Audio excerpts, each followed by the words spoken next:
What's good? This is Slug representing Felt. For you, you're about to listen to us talk some shit on Blatantly Blunt. So don't you change that dial. Wait, are there still dials? Don't push those keys. Thanks so much for taking the time to join us. I'm happy to be here. Awesome. How'd he disappear? What? Yeah, thanks for having me, man. How are things? How you doing? I'm gonna just put it out there up front, on the record even. I don't give a fuck. I'm not good at this shit. But I'm gonna do my best. Thank you, man. Much appreciated. Things have been well, like everybody, there's a lot of anxiety, and I'm just trying to stay focused on the gratitude instead. Because, I know that in comparison to the rest of the world, I'm okay. I'm here. I'm healthy. I'm alive. I have guns, Whereabouts are you in the world? In Minneapolis? I'm in my basement in Minneapolis. So, What's it like out there? Is it still tense? Is it fair to say? It's starting to get cold, and when it gets cold, when the weather starts to dip, it kind of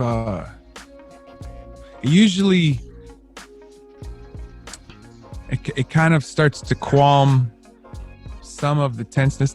Shit's tense here every summer. Obviously, this summer was extra. But when it starts to get cold, though, everybody starts to chill a little bit more. No pun intended.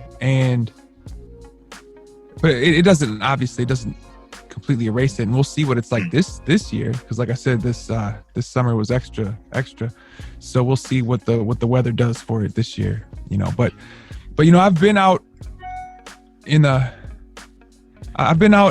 to the protests or to actions in the winter, and there's less people that are able to do it, just because again the weather and the elements kind of they're not in your favor.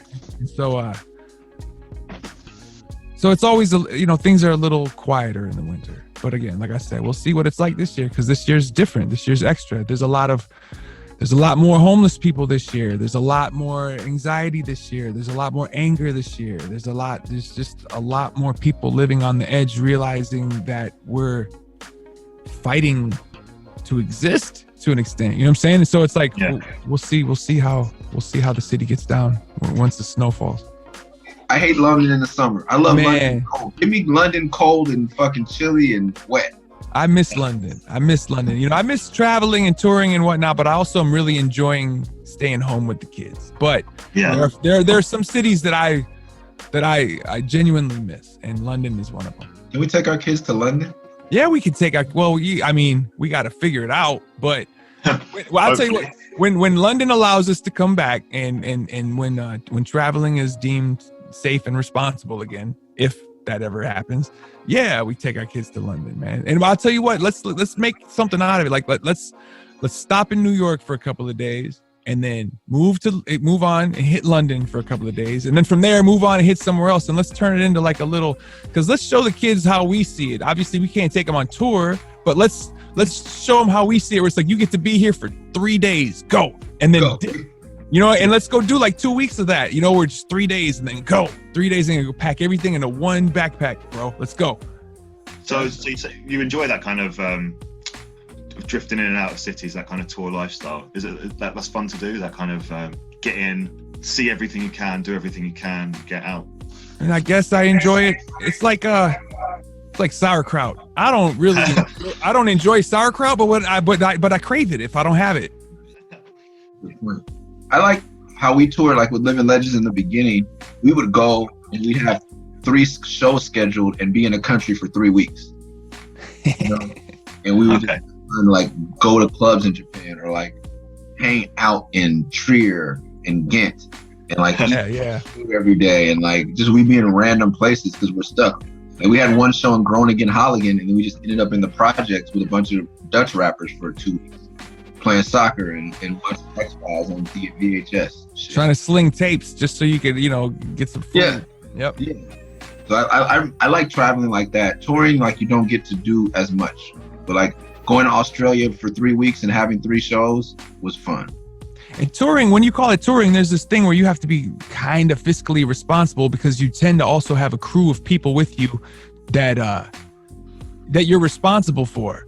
You have, you have to make sure that everybody can eat, everybody, so you really try to move, go, and gather all the resources and then pay all the expenses and then see what's left over. As opposed to early on, it was like the traveling, the experience was part of the exchange. That was part of what you received. The payment. You get a little bit of money, they give you a couple meals, but you get to see the countryside or something, Yeah. Now it's like every day I'm out here, these people aren't hanging out with me for fun. They like me, but if we take 2 days off in Denver because I want to hang out, then I got to pay the bus for an extra day. I got to buy everybody hotels. I got to give everybody per diem. I got to pay my road manager. I got to pay the bus driver. It's just like, we'll just keep driving. Yeah, where's the next show? We don't even wait for people to fall asleep, man. The bus starts rolling. Everybody's still awake. Like, where's the next show? Oh, man. Well, we'd love to have you back in London. Hopefully one day soon, everything will be safe again. Well, I mean, when we do get a felt tour, what kind of thing could we expect? Full frontal nudity. Oh, can't wait. I mean, the full month. I could do that. I think when we finally get to do a felt tour, especially one that gets to go kind of global, we'll probably be so neurotic about making sure you get your value for your hard-earned Liz that, we're probably going to put a whole lot of effort into doing a lot of stuff that you probably don't care or even notice that we did. It'll be one of those kind of things where we overthink it so that you guys can just drink a couple of pints and yell at us. You know what I'm saying? But we're going to overthink it,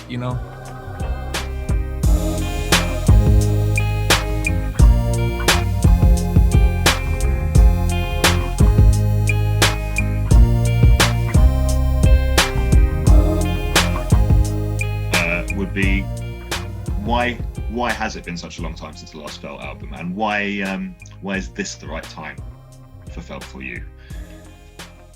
Because hell finally froze over. That was a good answer, man. I like that one. I'm sticking with that one.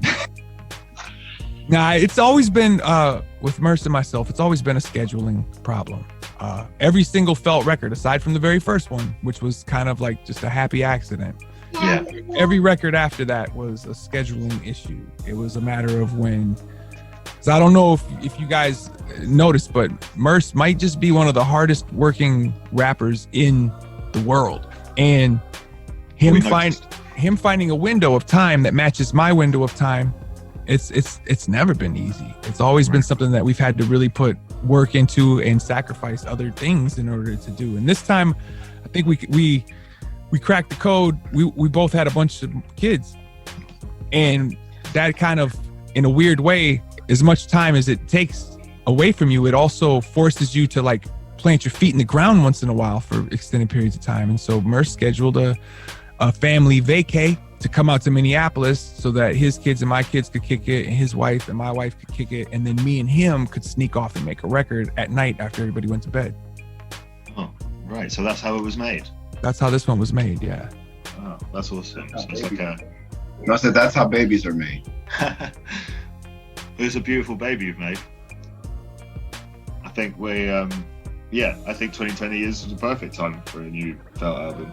And I mean, I thought it'd be the weirdest thing to happen this year. Turns out it didn't even fucking crack the top 30.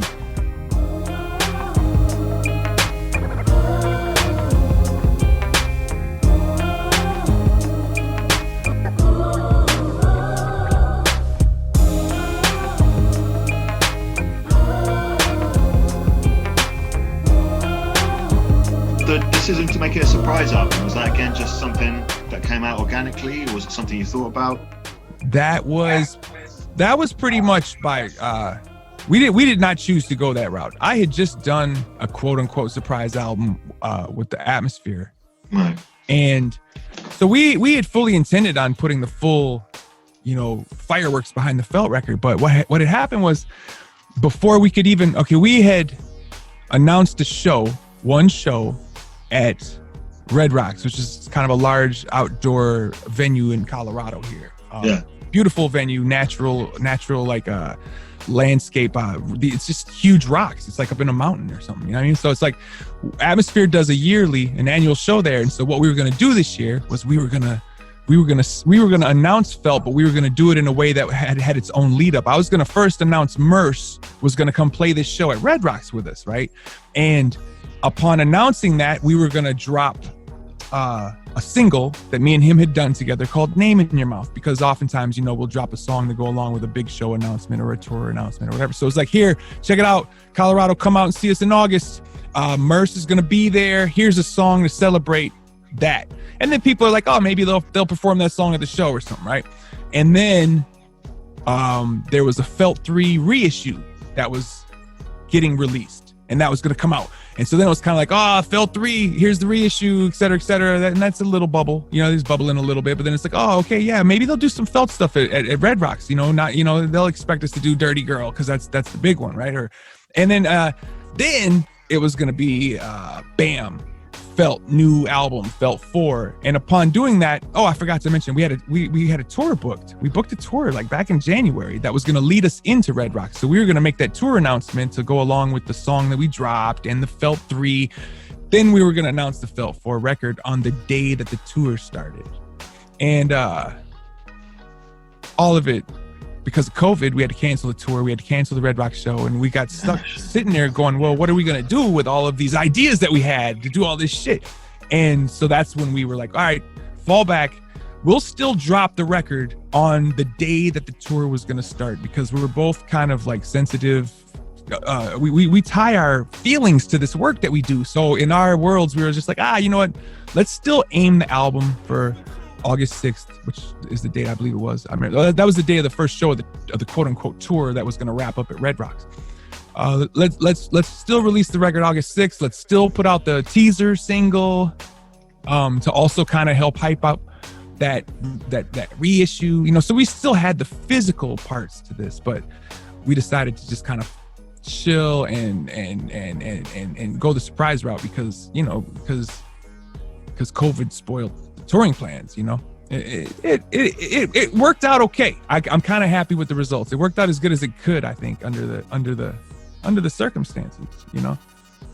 But and like from the perspective of releasing a surprise album versus putting that much effort into the promotion, like what would you say the benefits and sort of pros and cons are? Like, well, there's two sides to that. One side is when you do the surprise, you benefit in that nobody has preconceived notions of what's coming. And so they get to hear it with like fresh ears. They get to hear it without any sort of like, they didn't build nothing up in their head, no expectations or no bars to jump, but also they didn't also start to prepare themselves for disappointment or whatever the case may be. It's like your first listen is a true listen. It just is what it is. And I really love that. I love the feeling of that. I love the way that worked with the last Atmosphere album that we released. However, as an adult, I can say that not hyping up the record, not doing the promotion beforehand, it does affect the spread that the record can get. It affects the legs that the record has. When you start hyping up a record 6 weeks early, word gets to travel around. Whereas when you just drop a record, the people that are paying attention realize you just dropped a record, but then it has this kind of thing where it starts to spread after the fact. You know what I'm saying? It's like, so I don't know. Both, I wouldn't say one is better than the other. They just both have their own sets of strengths. I don't want to talk too much. I want to make sure that Murphy gets in here and speaks on some of this. I don't have a lot of experience with dropping albums surprisingly. So I'm studying that right now as I look to release another record, and how it worked. And I should be, that's why I was back listening to Sean, because it's good to hear from someone I respect the pros and cons. But Felt has never been something we really had a rollout for. Been no press junket. This is the most press we've ever done for Felt. That's true. We've never done a rollout. We've never had a real Felt tour. We never put too much behind this. You know what I mean? Yeah. We leave that to RTJ. They're the professionals. We're just the. it's unfortunate that we didn't get to do the rollout, because it would have been nice to see what the impact would have been. You know, being able to do. We had a whole U.S. tour lined up, and who knows what was going to happen after that. Like. Yeah, we're gonna have a video before the tour, a video coming out during the tour. We had a lot of ideas. Yeah, there was a lot going on, and then COVID just kind of came and ate it. And it's like we had I guess Felt is like a car we've been working on in our garage for fun, and they were like, yeah, what if we put this motherfucker on the road for real? Like, what could it really do? And then it rained for the rest of the year, so we're like, we'll never know.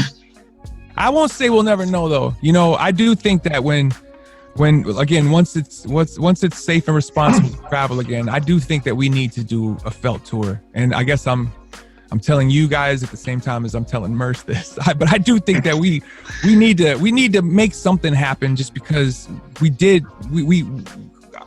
had high hopes. We wanted to go out and have this fun. You know, I wanted to go and kick it with Murs and go to these cities with him, because we go to the same cities, but we rarely get to go to these cities together. So I want to go see where he eats. I want him to come see where I go buy records. You know what I'm saying? It's like I wanted to kind of. And to be romantic, these are the cities we went to as kids together. Like, yep. You know, yep. We've been with each other longer than we've been with our wives. And some of these cities, you know, I have memories in Albuquerque and Sean when I was in my 20s. You know what I mean? Yeah. As before I had kids, you know what I mean? And before he had as many kids as he does now, before he was married, we have memories of spending nights in these cities and having adventures, and to revisit some of these same stages, venues. Some of the same promoters still book us. You know what I mean? There's like, was it Thomas in Albuquerque or New Mexico? Yep. Thomas in Albuquerque. It'd be nice for me, Sean and Thomas to sit down together, because we all haven't sat down together since 2001.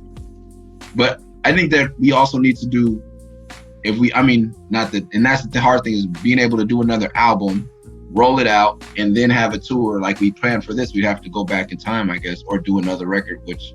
Yeah, we're probably gonna have to do another record, huh? Oh no, let's do it. Let's do a reggae one. All reggae. Yeah. Let's do it. Either that or probably reggae. Let's do reggae. Something that feels good. Something that makes people smile and dance and shake their butts. Who would that be a tribute to? A reggae Felt album? Tributes are dead now. Yeah, we stopped doing the tributes. Yeah, it had to be Felt. We don't even know. Felt 2021. Felt 5 minutes of funk. Felt 5 minutes of funk. Oh shit, I like it. That's kind of tight. Yeah. Felt 5 minutes of reggae funk. Felt 5 minutes. No, Felt 5 minutes of funk, but then it's a reggae record. Like, fuck it, man. Do it. You know how we do. I got 5 on it. I got 5 on it. That's tight. A tribute to. Wait, that's my 2 rappers. We could do a cover of I Got 5 on it for Felt 5. We could do a cover of that. The whole album could be a tribute to covers. The whole album being a cover. Covers album. I mean, it wouldn't be hard to create a reggae cover of I Got 5 on it anyway, because really all you need is the bass line and the keys. I mean, you've seen the scary version they did for us, like, dude. Like, wait. Oh yeah. Yeah, the way they broke that down and made it a scary song, that was so tight. I showed that to Malcolm a little while back, just so he could see them do that. You know what I'm saying? Because it was like, man, you just made this hit a spooky thing. You know what I mean? Like, scary. We can do a reggae version of You Got to Chill. We can do Sucker MC's reggae version. Just do all the great hip hop duos as reggae songs. Me, Myself, and I, the reggae version. We're killing it right now. What about Dre? Yeah. This is. So you're gonna start working on this right away, I assume. Oh, we already started. Yeah, this is it. About 5 minutes ago. Oh, awesome. But I guess the question is more like, how does it feel to have created something that's such a cult thing amongst fans? Man, we didn't expect it for sure. Yeah, I think we did it, and then we went on God Loves Ugly, and it was just like, all right, you're promoting God Loves Ugly, I'm performing Murs Rules the World every night. Felt was like, I won't say an afterthought, but like I said, it was like a car we built in our garage for fun. If you guys want to look at it, great. We never like pushed it down anybody's throat. So for me, it was surprising. Yeah. When it became a thing. And no one asked for Felt 2, I don't even think. We just did it. And then people asked for Felt 3. And then it became a thing. Okay. I have a hard time even wrapping my head around how people receive what we do. In that regards, it's across the board to all my music. Like, I hear what people tell me and I feel what they say, but I feel it the same way that I feel about the art that I appreciate and the music that I appreciate. So as a fan, to have you ask me how does it feel to have it be have a cult following, but I'm a fan, I'm part of the cult. And it's, to me, it's like, you know, when I heard Freddie Fox show up on a KRS-One song when I was younger, or when I heard, you know, Kool Keith do a song with, you know, Tom Waits. It's like, well, I don't know if it's a cult thing. It's just like, do you like this kind of shit? Because if you like this kind of shit, you might like this. You know what I mean? It's like, and so I don't know how to view it. I don't have the right perspective, I think, because I'm still a fan. So to me, having Murs and myself make music together, I don't see it as a vehicle as much as I see it as another part of the sum, a larger sum of just people making good rap music for no fucking reason whatsoever. You know what I'm saying? It's like, I see it as part of that. You know what I mean? And the thing about that, though, is like, that is how I approach it. That's why it's like, it's fun to do, as opposed to it being like pressure, like, oh, is the label gonna like this, you know, or oh, are people gonna enjoy this? Like, those pressures aren't as present, because I just have to listen to it and go, oh, is this fun for me to listen to? Is it as fun to listen to as it was for me to make? If those two things come together, then I feel like, okay, this is a part of the sum.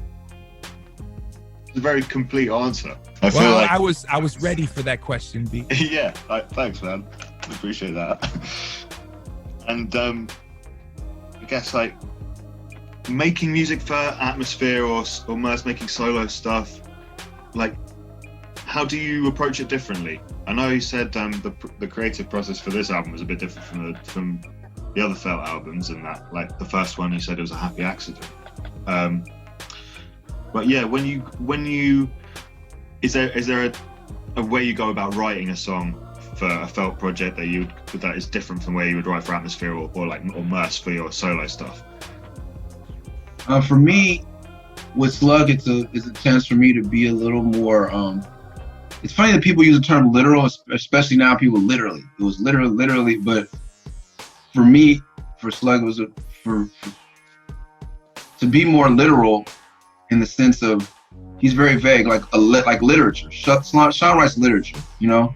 He's fiction, I'm nonfiction. Everything I do is, he's more of a poet, so it gives me a chance to use more poetic license and be more vague. I'm very specific, and I feel like sometimes in my music it excludes people, because I'm telling you exactly how it happened to me.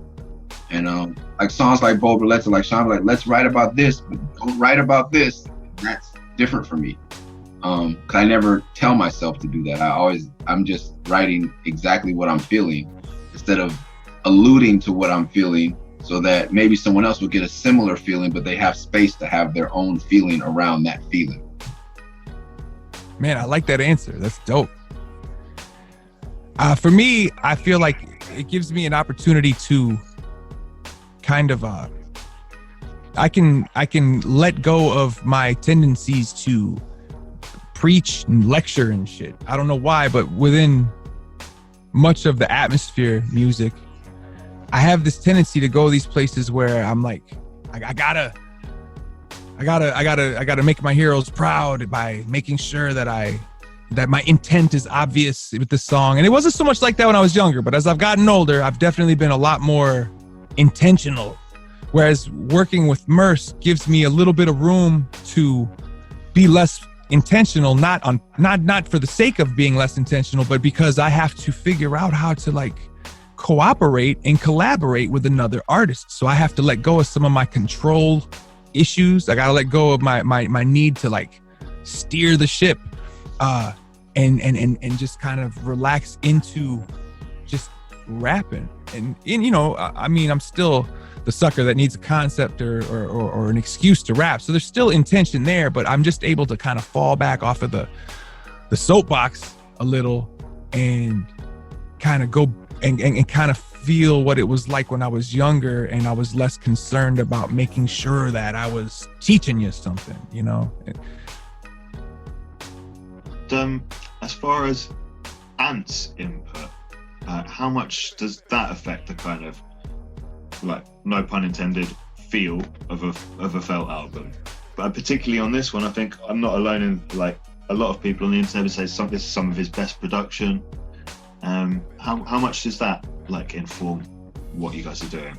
I think Ant got to do things that he was always cautious not to do with Atmosphere, because similar to me, he made music that was like he gives me music that's serious. And also he knows that if he gives me some music that's not serious, I'm going to crack a joke over this music. I'm going to do a dad joke. I'm going to make a postal lady, or I'm going to make a song like Trim, or I'm going to make a song like Guns and Cigarettes. It's just sarcasm. Those songs were funny. Those songs were not funny. Man, are you Trim? Trim is hilarious, bro. I'm going to go back and listen to it. I think they're classics, man. Hey, well, I mean, no, but there's still dad jokes that just came to life as a song, because because my challenge was, can I take a dad joke and make a whole song out of it? And, you know, you got the old dad joke about how married people with kids don't get to have sex with each other. Can I make a song about that? You know, and that's my challenge. Or can I make a song about having a crush on the postal worker that delivers my mail in lieu of my wife being there and my kids being there, and I'm still openly having a crush on this postal worker? Can I make a song about that? Can I pull that off without it being too kitschy? You know what I'm saying? It's like, and if Ant gives me some music that's lighthearted, he knows that I'm not gonna ever make another Sunshine if I can help it. So I'm going to go for the dad joke, or I'm gonna go for sheer fucking optimism. And I think Ant don't really want to hear that out of me all the time either. So most of the music he gives me gets pretty serious. And with Felt, he was able to go for funk, and more specifically 80s funk, because that was something that, you know, you never really hear pop up in Atmosphere songs. There's a few songs where we get into some synthy places, you know what I'm saying? Like, we got some synth, we got some 80s shit going on, but he was able to go like full SOS band, Jimmy Jam, Terry Lewis on this one. And he doesn't get to do that too often with Atmosphere stuff, unfortunately, because I think maybe we should, like, because it fits. I enjoy rapping over the shit. He makes good shit, but also, I pull it back, because it's good that he gave this to Felt, because I feel like that was how Ant was able to make sure that this Felt stands apart even from the last Felt he produced. Mm-hmm.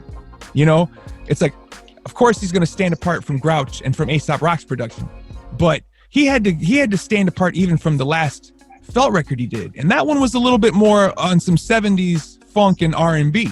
And this one was definitely on some 80s R&B, almost a little bit of, there's little glimpses of new wave in there, but for the most part, 80s R&B, light funk. There's a song on the album, Trees, which I love, which Murs really, it reminds me of Happy Pills a lot, which is A$AP Rock and Murs song that it's one of my favorites. Is that something you guys were conscious of, or is that just me? No, not at all. I haven't heard Happy Pills since we made it, I don't think. Okay. I find it hard to listen to me rap with A$AP, because A$AP's so good at rapping. And that was definitely a song that was made in the moment. Like, I don't, you know, we were all in LP's house, and me, Ian, Vaz, like, it was just it was like a song really made in the moment. And I don't know if I'm ready to revisit that moment. I don't think it was my best lyrical performance. So I don't even know if Sean's heard that song. But I know that song. That's a good song. I remember, I feel like the first time I heard it was in a car trip on our way to Vegas with LP. With L, yeah. And because he had also played something he had done with Ian. I feel like that was the first time I ever heard it was in that car. Wow. Vegas run. I guess in a way I could see why, as a listener, you would compare those songs, though, because when I think about it, there's an energy in there that's kind of like, it's not supposed to feel bounce, but there's a little bit of a bounce to it in a weird way. You know, the thing about Trees was we made that to be a performance song.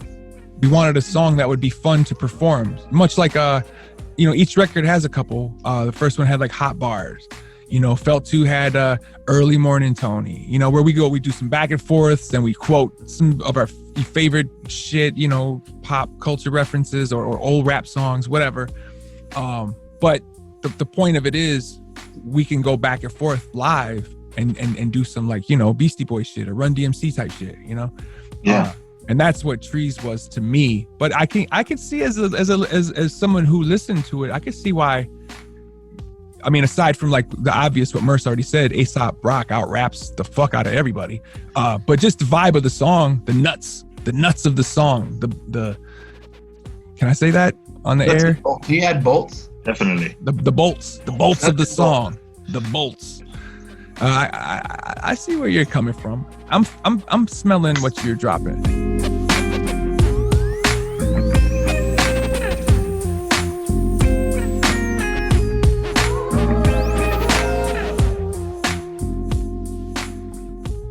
My homie Half Dozen sends me stuff all the time. Like, it's like his favorite shit right now is what's going on in the UK rap world.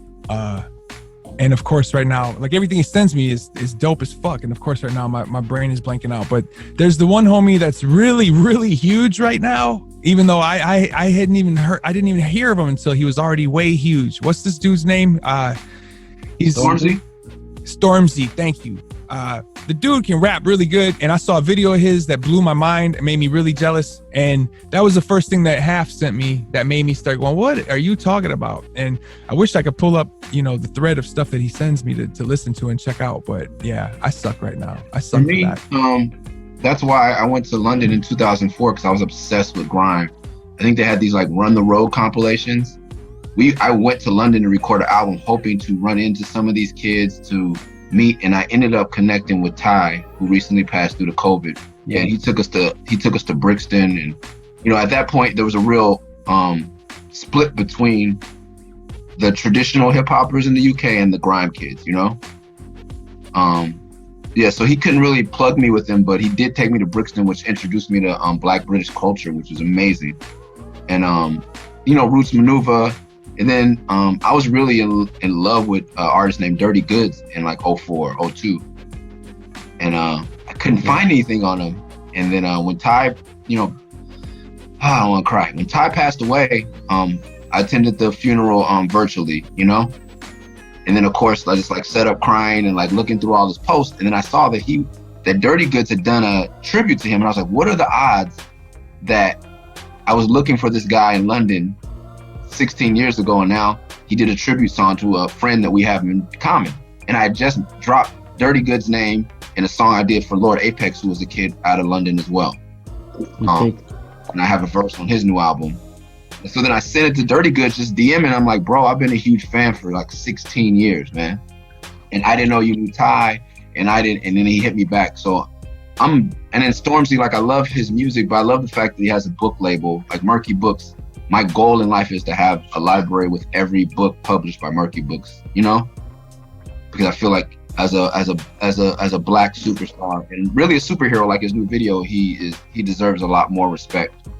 He's a model of what you know, like I get, not to dim any of their shine, but he reminds me a lot of Nipsey's energy, where he's really a man of the people.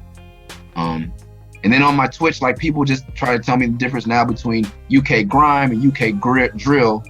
And it's really crazy to me, because I had to tell the kid, I was like, it doesn't matter what the music sounds like. Like, in America, we don't delineate the subgenre of rap by the music. We do it by the topic. There's gangster rap, there's emo rap, there's backpack rap. And, you know, there is drill, but drill's more of a Chicago gang style of rap, you know? And he was trying to tell me that these songs were different. This is two-step, and grime is more to D&B based. And then I was like, man, it's all rap. And he's like, and that's not rap. That's, when you do it to D&B, it's still D&B. And I'm like, no, anything you rap over is hip. And there's this huge argument, but through that, I got educated on even more UK artists, because for a small island, there's so much dope shit coming out of there, man. And it was great to be able to dive deeper.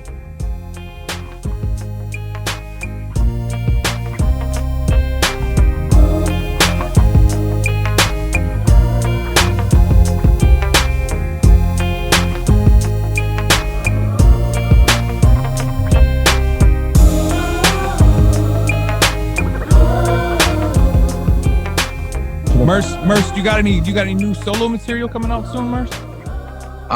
Yeah, I got an album dropping later this year. You got an album dropping? I got an album dropping on the day before Halloween. Yeah, I don't know when mine's called Love and Rockets 2. It's coming. Produced by DJ Fresh. Who produced your record? Anthony. It's an Atmosphere record. Oh, okay. I like Anthony Davis, man. Yeah, he's pretty good. Can I get some beats from him? I mean, probably not, but I could put in a word. See what you can do for me, bro. I'll see what I can do.